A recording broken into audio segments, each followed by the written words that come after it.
Here's how to start writing for beginners and the insight you need to start writing your own book and tackle obstacles that may arise along the way. Join me on the journey toward world building my own story, as well as providing upcoming writers, authors, and storytellers with all the writing tips they need to make their book stand out from all the rest.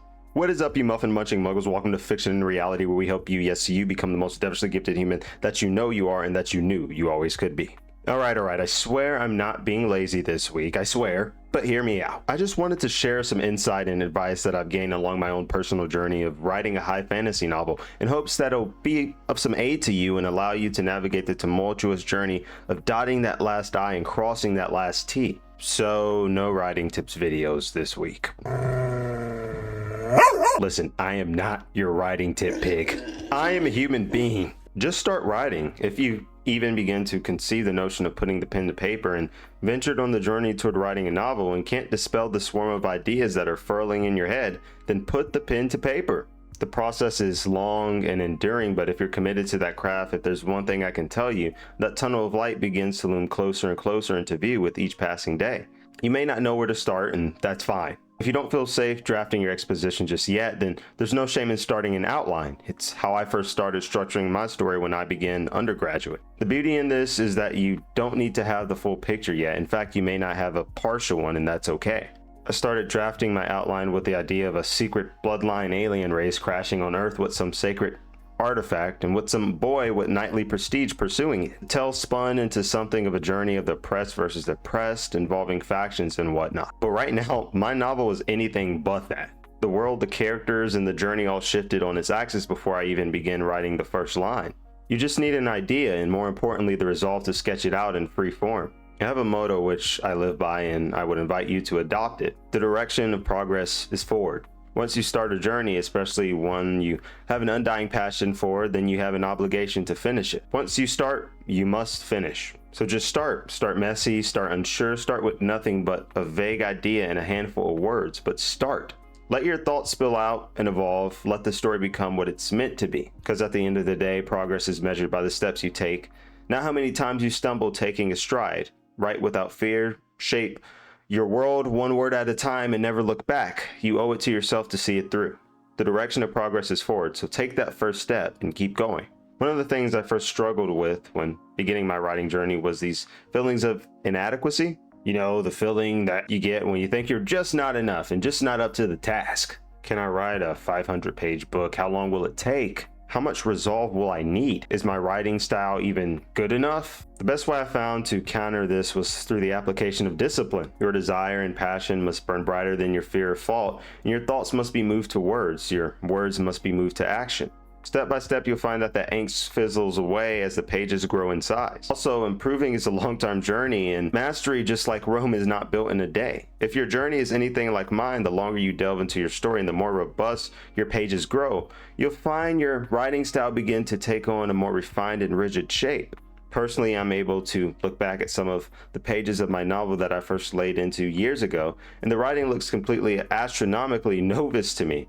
And that'll be a problem for editing's sake. All in all, the point is not to let that inadequacy snuff out your burning passion. If you let doubt consume you, if you let those doubts engorge your discipline, then by proxy your passion may fizzle away. Ah yes, the creative block. It is a wall, no matter how small or large we are, that we're destined to run into. There will come a time when you're writing where the words just aren't flowing and the plot just ain't plotting the way it should be. The profound state of mental and emotional exhaustion that leads to a loss of motivation and passion for creative work takes over.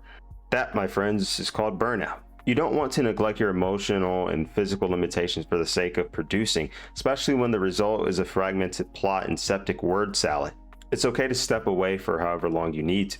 There have been some days where I could write for 8 hours and others where I could only sacrifice 2 to 3. Yes, because of creative block, but also due to life stressors as well, whether that be school, family, friends, extracurriculars, or work. Being able to acknowledge these elements and maintain the acuity to respect my physical limitations has resulted in my writing journey taking much longer than I anticipated, but at the very least, I'm projecting that I'll finish within the next few months should things go as planned, and all parties, including myself, are held accountable.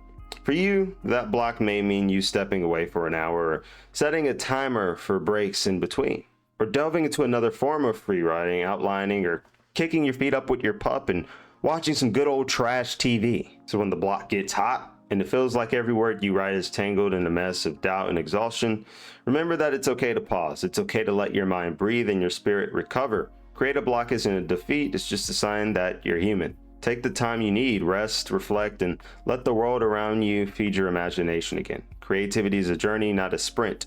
Give yourself permission to heal and recharge, because the story will still be there when you're ready to return to it. When beginning your writing journey and trying to maintain a disciplined, concrete, and methodical schedule, you may unfortunately find that life gets in the way. But to the best of your ability, you must try to give your heart to your craft, and do so on a consistent basis if you are to make any headway in finishing this journey.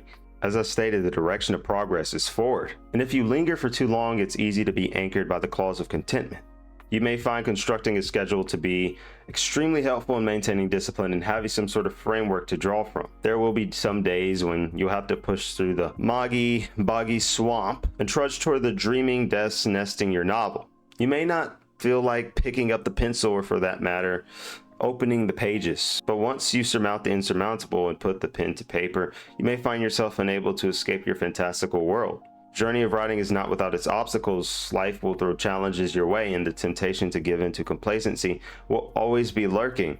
But remember, progress doesn't come from staying still. It comes from pushing through the resistance even when motivation is scarce. So when the swamp of doubt threatens to slow you down, keep moving. When life pulls you away from your story, come back. No matter how small the step, take it. Because once you're immersed in that world you've created, you realize that every word, every sentence, and every struggle was worth it. Stay the course, write your story, move in the direction of progress. When beginning your writing journey, understand that you must have an undying passion for what it is you're about to embark on. You'll need to decide your level of dedication to the craft. If you want writing to be your hobby, your lifeline, a long-standing goal that ends in the form of a novel, book series, etc. Without desire, your discipline and ambition are sure to wither away in the wind. And without discipline, you are sure to recede into the embrace of contentment. Depending on your goal, you may be fine with being content.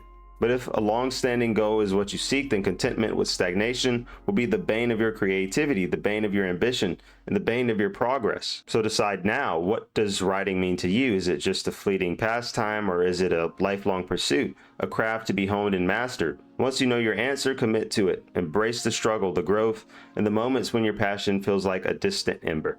Because at the heart of it all, your desire will be your guiding flame, and your discipline will be the fuel that keeps it burning. Don't let complacency snuff out your ambition. Fight for progress, fight for your vision, and above all, fight for the story that only you can tell. Move forward no matter how slow. Progress doesn't demand perfection, only persistence. If you took something from this video, I want you to take a moment to crack that subscribe button below and like the video. Pushes these videos out so that others can take key tokens that you gain. So do your fellow comrades a favor. I will leave a link to my socials in the description below. And if you want more info on how to improve your story, feel free to check out some of my other videos by clicking right here. Writers, world builders, and storytellers aiming to perfect writing techniques and enhance their storytelling and world building are all welcome. And with that, remember, if ever you're lost in the forestry of words, strip your mind from fantasy and look to the window of the world, and there your mind will run free.